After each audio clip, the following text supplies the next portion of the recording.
இந்தியாவிலேயே பல மாநிலம் இருக்குது. எல்லா மாநிலத்திற்கும் முன்மாதிரியாக ஆட்சி செய்கின்ற ஆட்சி திராவிட மாடல் ஆட்சி. எதுல?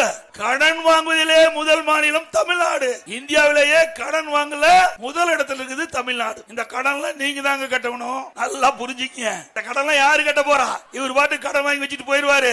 இந்த மக்கள் தான் இந்த கடனை திருப்பி செலுத்த வேண்டும். எதன் மூலமாக? வரி மூலமாக போடப்பட்டு கடன் திருப்பி செலுத்தப்படும். கடன் கொடுத்து விடுவானுங்களாங்க.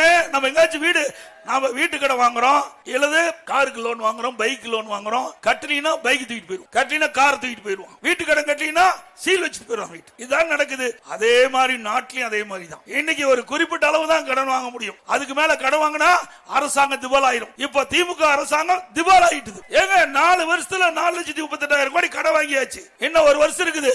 இந்த ஒரு வருஷத்துல 1 லட்சம் கோடி கடன் வாங்கிடுவாங்க. அப்ப 5,38,000 கோடி கடன் வாங்கிட்டா இந்த கடனை எப்படி திருப்பி